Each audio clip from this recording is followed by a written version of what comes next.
교육학 쉽고 재밌게 공부하자. 햄버거 교육학 합격 스킬입니다. 오늘은 간해의 9가지 교수 사태를 컨텐츠로 가져와 봤습니다.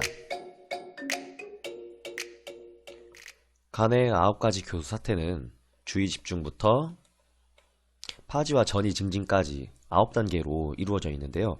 사실 각 단계에는 어려운 내용들은 아니에요. 하지만 이 단계들을 암기하고 인출하기가 여간 좀 부담스럽지 않을 수가 없죠. 9가지나 되니까.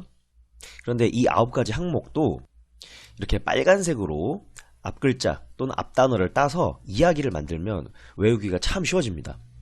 예를 들어 볼게요. 자, 우선은 가상의 상황을 설정을 해야 되거든요. 이 상황은 어디냐? 가사 시간, 가사 실습 시간인데요. 가사 실습 시간에 학생들을 가르친다고 가정을 해보고 이야기를 만들어 보겠습니다. 자, 실습실에 들어와 보니까 학생들이 너무 떠들고 있는 거예요. 그래서 이런 말을 합니다. 주목! 주의 집중과 학습 목표에 있는 글자를 합쳐서 주목이라고 단어를 만든 거죠. 학생들을 주목시키고 수업을 하려고 하는데 저기 뒤에 어떤 학생이 엎어져서 자고 있습니다. 하지만 자세히 보니까 그 친구는 운동선수예요. 그래서 이런 말을 합니다. 저기 자고 있는 운동선수는 우리 자극시키지 말자. 너무 피곤해 보여서 좀 봐주는 거죠. 사실 원래 교육적으로 이러면 안 되지만 이야기를 만들기 위해서 상황을 설정한 겁니다. 여기까지 했다면 4가지 항목은 외웠고요. 그럼 나머지 5가지 항목은 어떻게 외우냐? 학습 안내 제시부터 파지와 전이 증진까지가 남았는데 이걸 외우려면 가네라는 학자의 이름에서 가나 초콜릿을 연상시킬 수 있어야 됩니다. 이름 비슷하잖아요. 가네, 가나, 가나. 자, 수업을 하려고 학생들을 보니까 한 학생이 가나 초콜릿을 먹고 있는 거예요. 몰래. 그래서 선생님이 이렇게 말합니다. 너 그거 뭐니? 가나 초콜릿 아니니? 이리 안내? 해서 학습 안내 제시가 도출될 수 있겠고요. 학생이 저항합니다. 저 안 먹었는데요? 유도하지 마세요. 피? 자, 유도하지 마세요에서는 수행 유도. 피는 삐진 건데 피드백 제공이라는 단계를 인출할 수 있겠죠. 그 다음에 선생님은 다 알고 있어요. 그래도 넘어가 줍니다. 그래, 알았다. 자, 오늘 수행평가는 파전 만들기다 라고 과제를 제시해 주는 겁니다. 이렇게 해서 1단계부터 9단계까지의 내용을 이야기로 만들어 봤습니다. 자, 다시 그러면 떠올려 보겠습니다. 첫 번째, 가사 실습실에서 수업을 하려고 들어가 있는 선생님을 떠올려 봅시다. 수업을 하려고 하는데 학생들이 너무 떠드는 거예요. 집중도 안 되고. 그래서 주목이라는 말로 주의를 환기시킵니다. 주목은 주의 집중, 목은 학습 목표 제시인 거죠.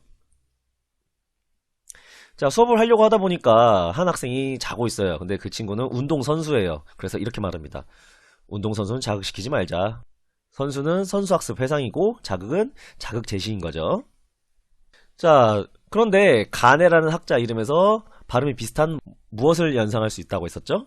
가나 초콜릿. 가나 초콜릿을 몰래 먹고 있는 학생에게 이렇게 말하죠. 너 그거 뭐 먹고 있는 거야? 가나 초콜릿? 이리 안내?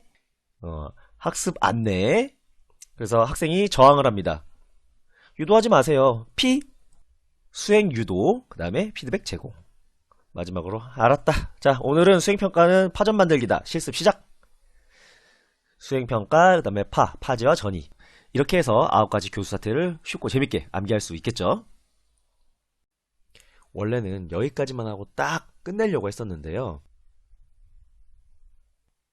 간혹 선생님들 중에서 학습 안내와 수행 유도, 수행 평가라는 이 3가지 교수 사태의 차이점을 잘 모르겠다고 하시는 분들이 있어서 이것만 더 설명하고 마치도록 하겠습니다.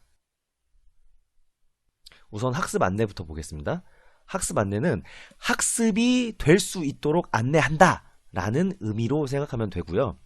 학습의 사전적 정의는 연습, 경험, 훈련에 의한 영속적인 변화인데요. 이 말이 좀 딱딱해서 잘 와닿지 않죠.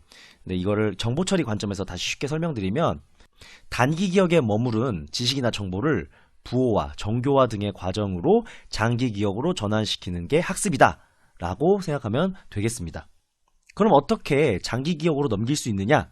학습 안내 단계 전에 자료 제시 단계가 있죠. 자료 제시 단계에서 새로운 개념이나 지식 정보를 교사는 제공을 합니다. 그러면 그렇게 제공받은 지식을 전시학습 내용이나 또는 학생들이 예전에 공부했을 법한 정보나 개념, 경험을 서로 이어주는 겁니다. 이 과정이 바로 부호화 내지 정교화라고 할 수 있는데요. 여기서 더 구체적으로 들어가자면 도표, 모형, 순서도, 조직도, 사례, 단서, 암시 등을 제공해서 새로운 정보가 잘 이해되고 그렇게 이해된 정보가 장기 기억으로 넘어갈 수 있도록 도와주는 것이죠. 다음으로 수행 유도 단계를 보겠습니다. 수행은 퍼포먼스, 즉 학습이 이루어졌음을 가시적으로 증명할 수 있도록 만든 단계인데요. 질문이나 연습 문제, 숙제, 실험, 실습, 발표, 정리 등의 활동을 통해서 학생이 새롭게 습득한 지식이나 정보를 수행으로 나타날 수 있게 만드는 것이죠. 자, 마지막으로 수행평가 단계입니다. 수행평가 단계에서는 수업 목표의 달성 여부, 그리고 다음 단계의 학습이 가능한지를 평가하는 과정이고요.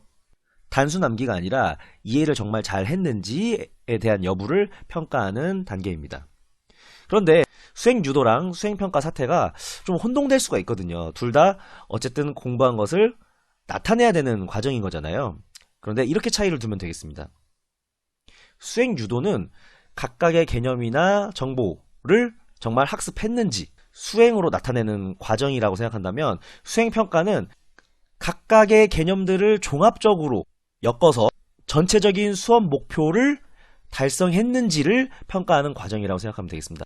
다시 말해서 수행유도는 단일적인 개념에 대해서, 수행평가는 종합적인 수업 목표에 대해서 평가를 하는 것이다 라고 보면 되겠죠.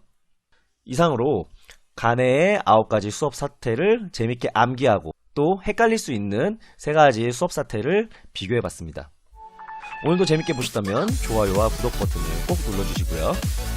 혹시라도 잘 이해가 안 되거나 암기가 어려운 개념이 있다면 댓글로 적어주시면 다음 컨텐츠에 반영하도록 하겠습니다. 그럼 다음 시간에도 재밌게 만나요.